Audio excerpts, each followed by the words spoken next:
ಯಾರು ನೀನು? ನಾನ್ ಶಾನ್ವಿ, ನಿಮ್ ಮಗಳು ಶಾನ್ವಿ.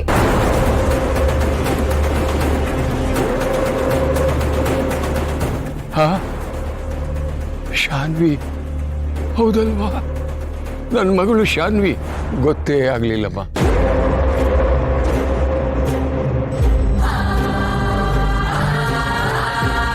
ಯಾಕೆ ಹೇಳ್ತಿದ್ದೀರಪ್ಪ? ಏನಾಯ್ತು?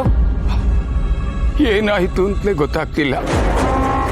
ಒಂದು ಕ್ಷಣ ಎಲ್ಲ ಮರ್ತೋಗಿತ್ತು. ಅಯ್ಯೋ, ನನಗೆ ಸ್ವಲ್ಪ ರೆಸ್ಟ್ ಬೇಕಮ್ಮ. ಸರಿ ಬನ್ನಿ, ನಾನು ಕರ್ಕೊಂಡು ಹೋಗ್ತೀನಿ.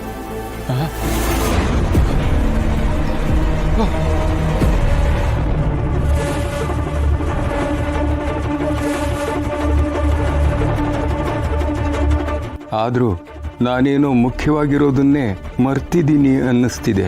ಅದು ಏನು ಅಂತಲೇ ಗೊತ್ತಾಗ್ತಿಲ್ವಲ್ಲ. ಜಗನ್ನಾಥ್ಗೆ ನೆನಪಿನ ಶಕ್ತಿನ ಸಂಪೂರ್ಣವಾಗಿ ಬಂಧಿಸಿದ್ದೀನಿ. ಇನ್ಯಾವತ್ತೂ ಅವ್ರಿಗೆ ದಾಕ್ಷಾಯಿಣಿ ನೆನಪಾಗೋದಿಲ್ಲ.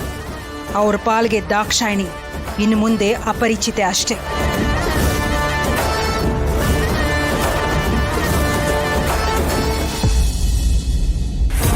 ಅವ್ರಿಗೆ ಸಿಕ್ಕಿಲ್ಲ.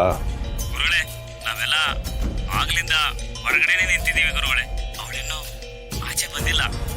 ಹಲೋ, ಏ ದುರ್ಗಾ, ನೀನ್ ಮಾತಾಡೋದು ಕೇಳಿಸ್ತಿಲ್ಲ ಕಣೆ. ಚಿಕ್ಕಮ್ಮ, ಇವಾಗ ಕೇಳಿಸ್ತಿದ್ಯಾ? ಅಯ್ಯೋ ಇಲ್ಲ ಕಣೆ, ಆಚೆ ಬಂದಾದ್ರೂ ಮಾತಾಡು.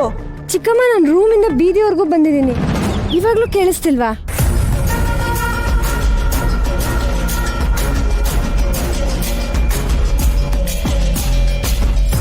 ಏಯ್, ಅವಳೆ ಕಂಡ್ರ ಹಿಡ್ಕೊಂಡ್ರ.